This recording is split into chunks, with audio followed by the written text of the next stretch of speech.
Hi hello ಎಲ್ಲರಿಗೂ ನಮಸ್ಕಾರ. ನಾನು ಇವತ್ತು ಸ್ಪೀಕರ್ ಬಾಕ್ಸ್ ಅನ್ನು ತೋರಿಸುತ್ತಿದ್ದೇನೆ. ಇದನ್ನು ನಾನು ಕ್ರಿಸ್ಮಸ್ ಆಫರ್ ಇದ್ದಾಗ ಆರ್ಡರ್ ಪ್ಲೇಸ್ ಮಾಡಿದ್ದೆ, ಆದರೆ ಅದು ಇವತ್ತು ಬಂದು ತಲುಪಿದೆ. ಇದನ್ನು ನೋಡೋಣ ಬನ್ನಿ. ನೋಡಿ, ಒಳಗಿನ ಮತ್ತೊಂದು ಬಾಕ್ಸ್ ಉಂಟು. ಇದನ್ನು ಓಪನ್ ಮಾಡೋಣ ಈಗ.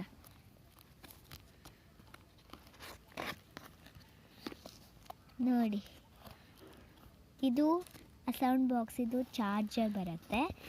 ಇದು ಹೀಗೆ ಕೊಟ್ಟಿದ್ರು. ಇದು ನೋಡಿ ಸೌಂಡ್ ಬಾಕ್ಸ್. ನೋಡಿ ಈ ಸೌಂಡ್ ಬಾಕ್ಸ್, ಇದಕ್ಕೆ ಮೇಲಿಂದ ಒಂದು ಕೊಟ್ಟೆ ಇರುತ್ತೆ. ನೋಡಿ ಫ್ರೆಂಡ್ಸ್, ಇಲ್ಲಿ ಇದೆಲ್ಲ ಇರುತ್ತೆ, ಇಲ್ಲಿ ಬಟನ್ ಇರುತ್ತೆ. ನೋಡಿ, ಇದನ್ನು ಪ್ರೆಸ್ ಮಾಡ್ತೀನಿ. ತಡಿ ಇದೆ. ಇದನ್ನೆಲ್ಲ